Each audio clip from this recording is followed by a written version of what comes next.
you know, it's the game gonna test you. It's ups and downs. Yeah. And so, like, you know, you gotta be who you are at all times. Jackson, Mississippi has experienced a spike in killings, with more than 150 murders last year, and about 4 in 10 remain unsolved.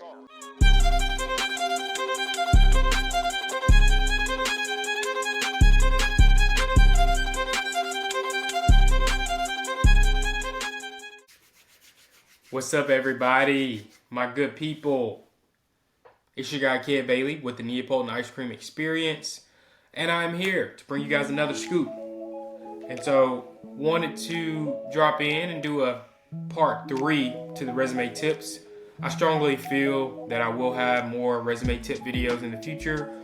Working in this role day in and day out, I'm sure something else will hit me.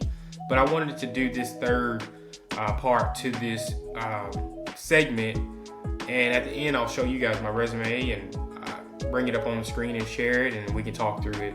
But overall, I do have 3 tips for you guys today, and so I wanted to elaborate more on those. Tip number 1.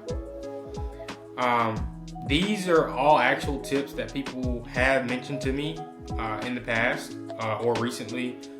We are now in 2025, and so I wanted to use tips that I knew were fresh that people have recently asked me about. And so, number 1 is make sure to tailor your resume to the job that you're applying to. So, for example, if you have project management and Scrum Master experience, and this is a Scrum Master position, you know, tailor your resume more to, you know, the sprint ceremonies, the things that you've done as a Scrum Master, to put your best foot forward, and vice versa as a project manager.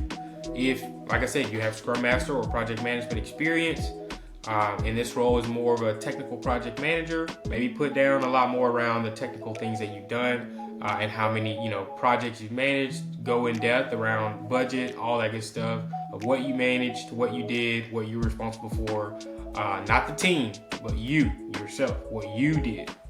And so, number 2. This kind of does piggyback off of the first point in regards to tailoring your resume to the job you're applying to. My second point is the length of your resume. Goal would be 3 pages, technically. If you can fit it on 1, that's great. But we do not exceed 4 pages, regardless of your experience. That could be a VP, vice president, someone who has 30 years of experience. Even them, we don't go past 4 pages of actual experience. You want all the value, all the important things you did. We don't need a lot of fluff. So we want it concise, to the point.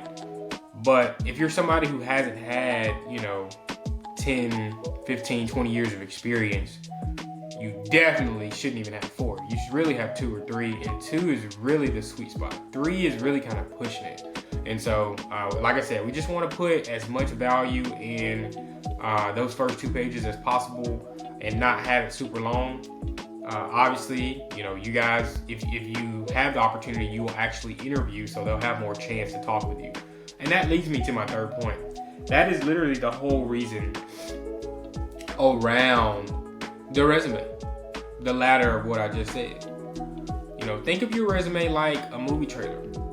It's not the whole film, but it's more like a highlight reel. And you want them to take a brief look at your highlight reel and then go in their head like, oh wow, I really want to interview this person. They look really good.